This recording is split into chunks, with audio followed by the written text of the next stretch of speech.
بیت المقدس مسلمانوں کا قبلہ اول ہے۔ یہ فلسطین کے شہر القدس میں واقع ہے۔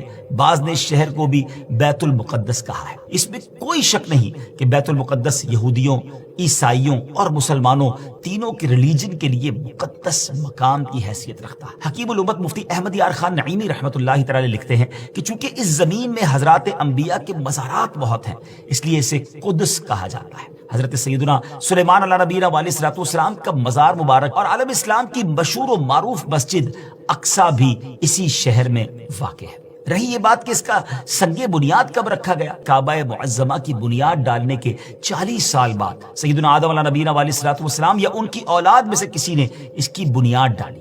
پھر اس کی تعمیر حضرت سیدنا سام بن نوح علیہ نبینا علیہ الصلوۃ والسلام نے کی۔ پھر ایک عرصے کے بعد حضرت سیدنا داؤد علیہ نبینا علیہ الصلوۃ والسلام نے بیت المقدس کی بنیاد اسی مقام پر رکھی، جہاں حضرت سیدنا موسیٰ علیہ نبینا علیہ الصلوۃ والسلام کا خیمہ نصب کیا گیا تھا۔ اس عمارت کے پورا ہونے سے قبل حضرت سیدنا داؤد علیہ نبینا علیہ الصلوۃ والسلام کی دنیا سے وفات کا وقت قریب آ گیا، تو اب آپ نے اپنے بیٹے حضرت سیدنا سلیمان علیہ نبینا علیہ الصلوۃ والسلام کو اس کو مکمل کرنے کی وصیت فرمائی۔ حضرت سلیمان علیہ نبینا علیہ الصلوۃ والسلام نے انسانوں سے نہیں بلکہ جنوں کی ایک جماعت سے اس کام کو کروانا شروع کیا۔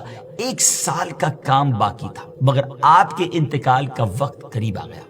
آپ نے غسل فرمایا، نئے کپڑے پہنے، خوشبو لگائی اور اس طرح تشریف لائے کہ عصا پر ٹیک لگا کر کھڑے ہو گئے۔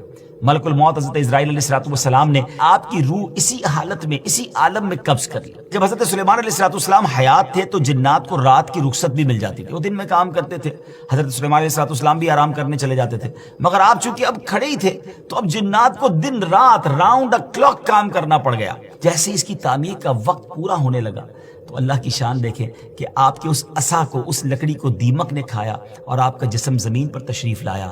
پھر لوگوں کو بھی پتہ چلا اور جنات کو بھی پتہ چلا کہ حضرت سلیمان علیہ الصلوۃ والسلام دنیا سے جا چکے ہیں۔ اس کی تعمیر کی تکمیل چونکہ حضرت سلیمان علیہ الصلوۃ والسلام کے زیر نگرانی ہونی تھی، اس لیے اس عمارت کو ہیکل سلیمانی بھی کہا جاتا ہے۔ حضرت سیدنا آدم علیہ الصلوۃ والسلام سے لے کر حضرت سیدنا موسیٰ علیہ نبینا علیہ الصلوۃ والسلام تک کعبہ یعنی بیت اللہ شریف ہی کعبہ رہا۔ پھر حضرت سیدنا موسیٰ علیہ نبینا علیہ الصلوۃ والسلام سے لے کر حضرت سیدنا عیسیٰ علیہ الصلوۃ والسلام تک بیت المقدس قبلہ رہا۔